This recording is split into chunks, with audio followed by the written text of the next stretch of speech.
నిర్లక్ష్యం కార్యక్రమానికి పునః స్వాగతం.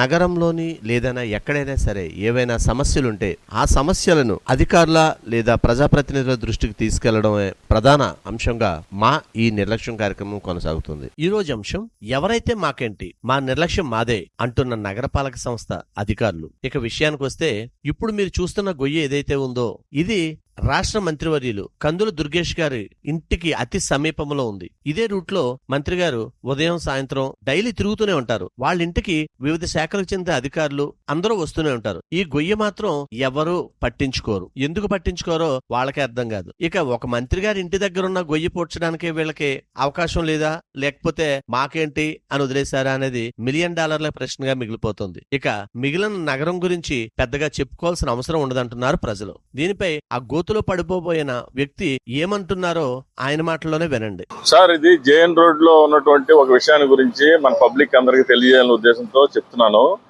ఇది ఎంత అన్ఫార్చునేట్ అంటే మన మినిస్టర్ గారికి ఇంటికి పోత వేటు దూరంలో, అంటే నాట్ ఈవెన్ 200 మీటర్స్ దూరంలో కూడా అంత దగ్గరగా ఉన్న రోడ్ అండి. అది ప్రతిరోజు ఆ రోడ్ లో కలెక్టర్స్, ఎస్పీలు, మినిస్టర్లు, నెక్స్ట్ విఐపీలు, డిస్ట్రిక్ట్ సంబంధించిన అధికారులు అందరూ ఆ రోడ్డు అమ్మటం వస్తారు. గత 7-8 నెలల నుంచి ఆ రోడ్లో ఎన్ని యాక్సిడెంట్లు జరుగుతున్నాయంటే ఎంతో మంది ఆ రోడ్లో వస్తూ ఉంటారు స్పీడ్ గా. సడన్ గా విపరీతమైన పెద్ద గొయ్యి ఉండటం వల్ల సడన్ గా కంట్రోల్ చేసుకోలేక ఎంతో మంది యాక్సిడెంట్లు బారిన పడి కాళ్ళు ఎరగొట్టుకున్న ఉన్నారు, చేతులు ఎరగొట్టుకున్న వాళ్ళు ఉన్నారు.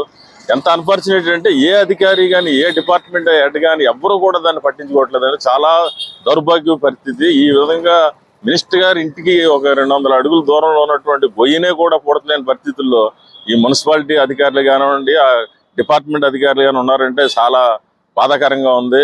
నేను కూడా ఎన్నోసార్లు ఆ రోడ్లో వస్తూ కూడా ఇబ్బందులు పడవలసిన పరిస్థితి ఏర్పడింది. ఎంతో మంది పడిపోయి కాళ్ళు చేతులు ఎరగొట్టిన సందర్భాలు కూడా ఉన్నాయి.